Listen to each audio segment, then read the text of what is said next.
and then you preached a sermon to the young folk who still live here. You said, "My generation built the biggest section of the town. Now it's up to you, young people here, to stir your stumps and stay."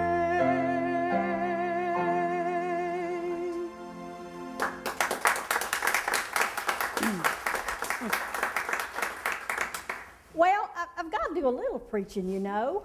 Our scenic beauty could bring in lots of tourist dollars. We need more industry so young folks can find jobs. Speaking of jobs, girls today can't imagine the kind of lifestyle Grandma Yandel had. Let me put your dishes away first, Mom. I'll be right back.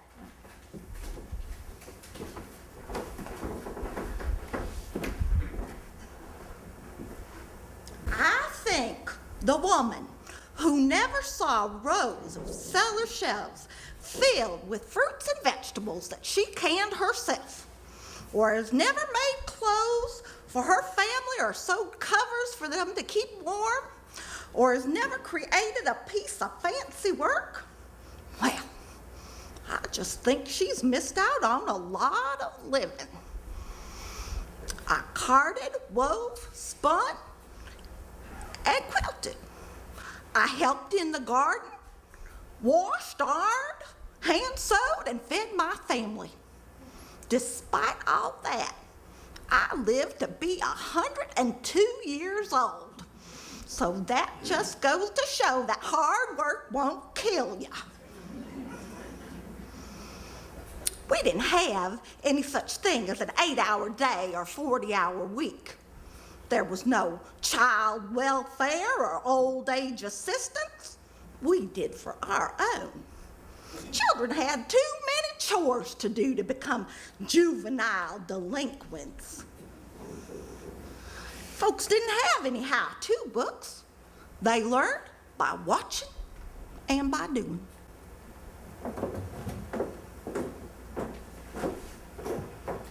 We didn't have psychiatrists or hospitals or pharmacies or fast food drive-in restaurants or even frozen dinners. Instead of banks, we hid our money under our mattresses. Well, that's right. Remember after Grandpa died and some robbers broke in and Grandma got out and ran a mile to Uncle Sam's house? The robbers heard Grandpa had a lot of money hidden under his mattress. I was scared to stay at home after that, so I did a lot of visiting with my children. But the burden of my care fell on Mary Ann. Now, I know the young'uns thought of me as cantankerous, but it's hard to be pleasant when you're sick and 102 years old.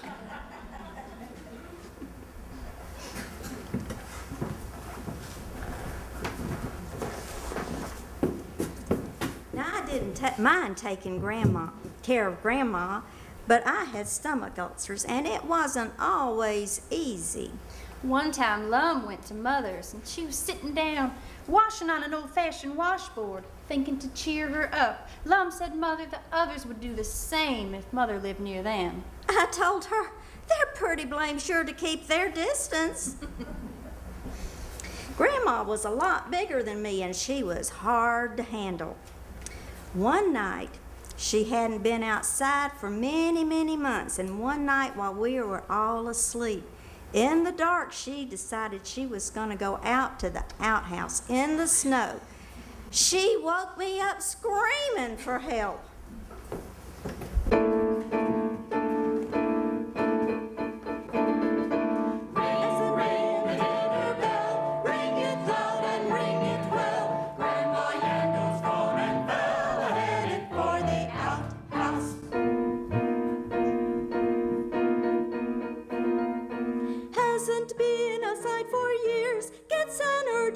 She rears in the darkness without fears, headed for the outhouse.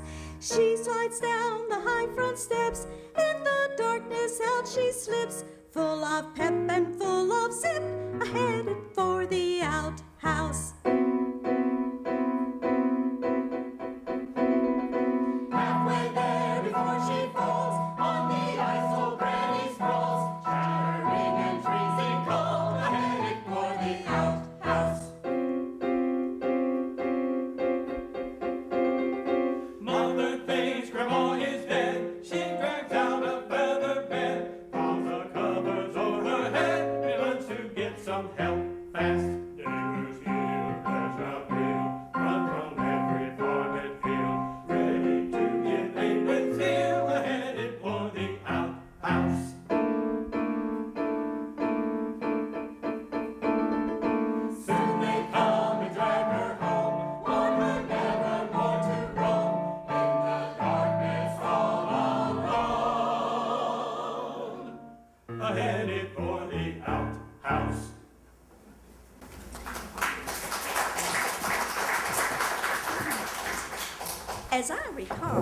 she never got a scratch or not even a little case of the sniffles.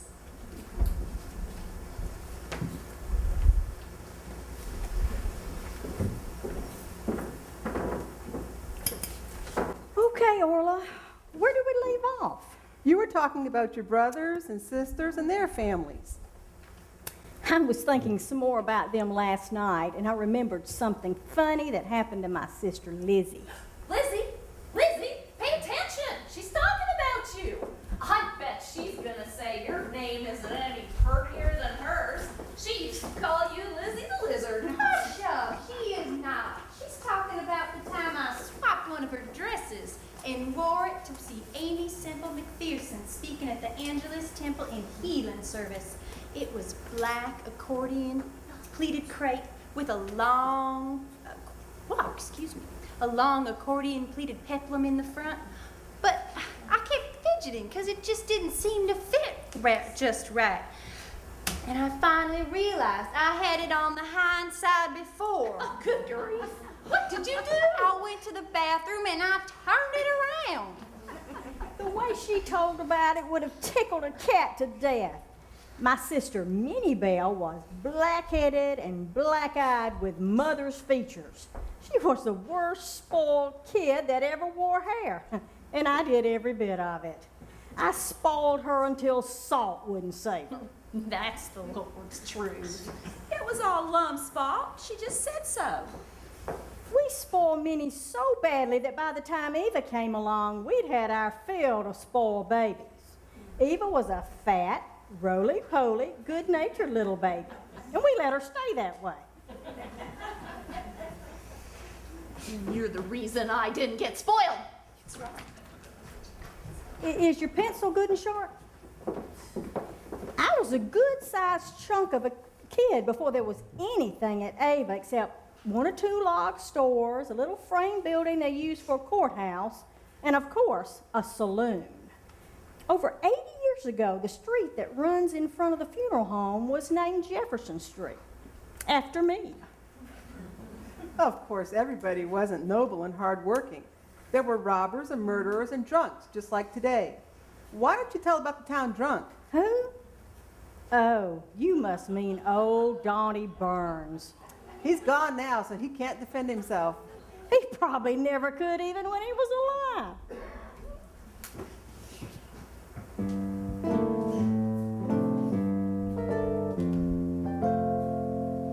Back in the early days, when livestock roamed the town, there were hog wallers all around the square. The houses sat on cornerstones, and dogs would crawl below, and fleas and chickens would bed down under there. And fleas and chickens would bed down under there.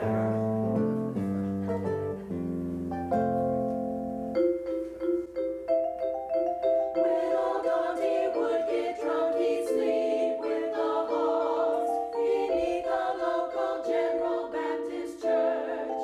One night the hogs were squealing, and the man heard Dante say, "You're fair and well as I am, so shut up." You're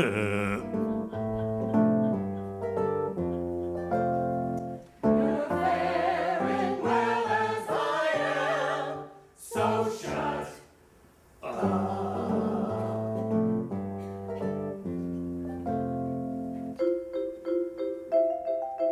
Dante straggled over to a total stranger's house as they sat down to eat a sumptuous meal. Oh, Dante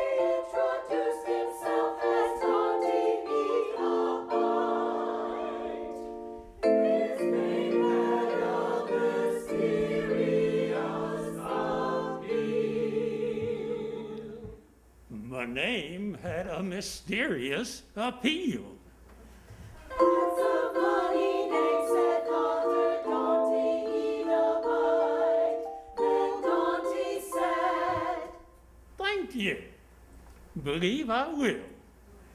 turkey dressing, peas and rice, banana pudding jell. Dante sat and worked and chewed until he'd had his fill.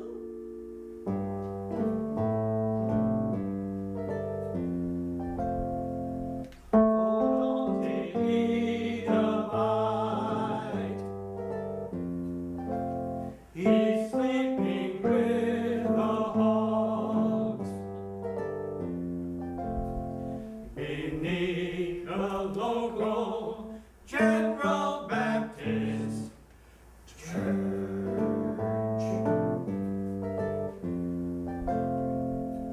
He started to bragging when he falls off the wagon. I'm Dante in a bag. How about some lunch?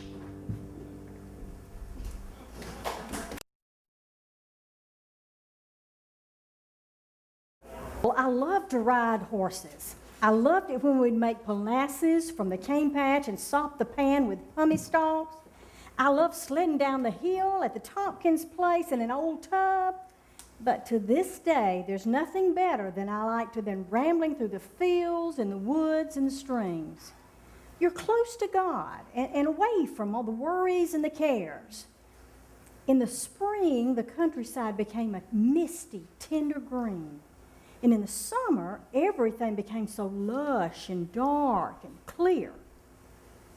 In the winter, the trees looked lonesome, all except for the cedar and the pine. But the prettiest time of all was in the autumn of the year.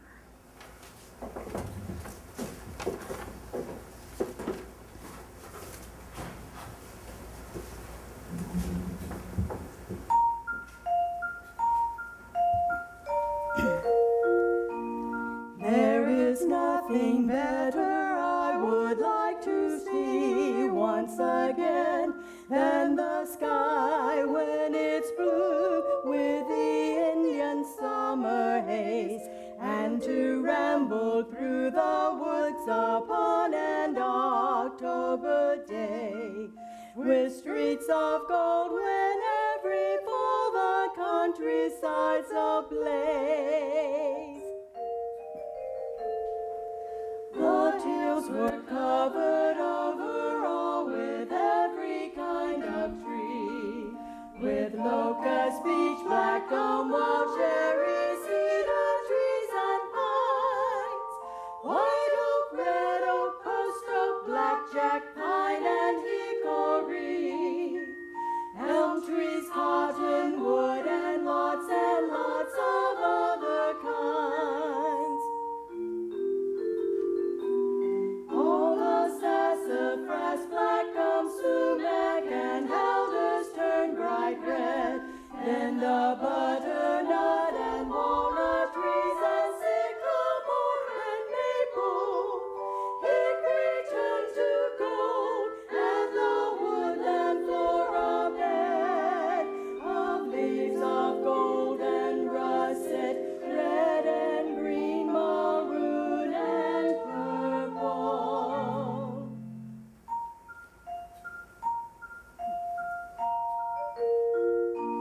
There is nothing better I would like to see once again than the sky when it's blue with the Indian summer haze, and to ramble through the woods upon an October day with streets of gold when every foreign countryside's ablaze, with streets of gold when every fall the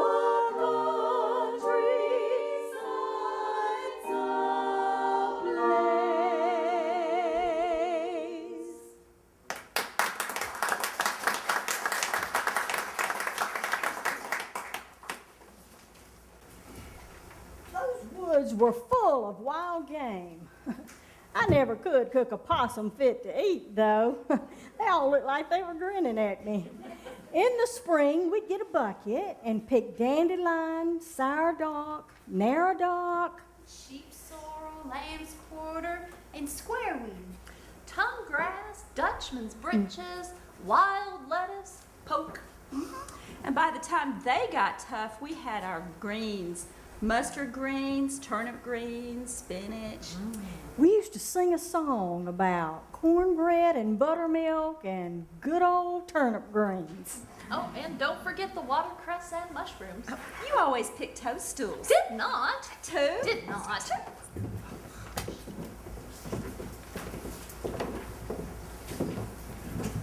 She did.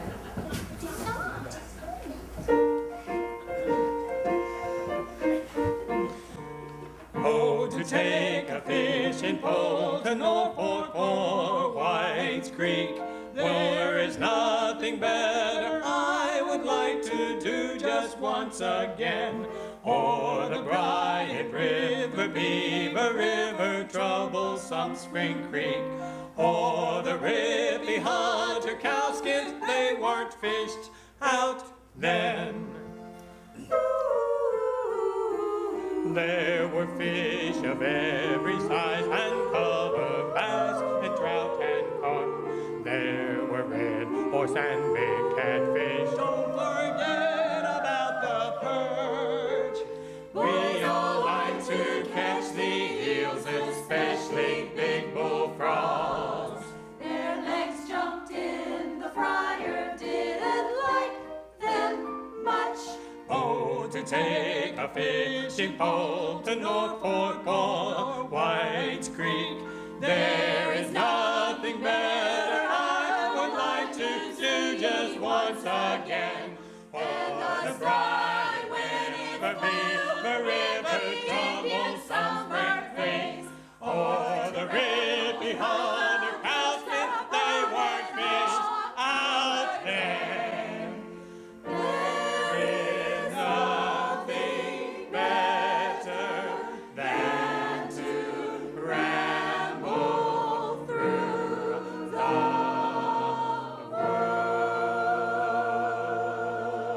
woods.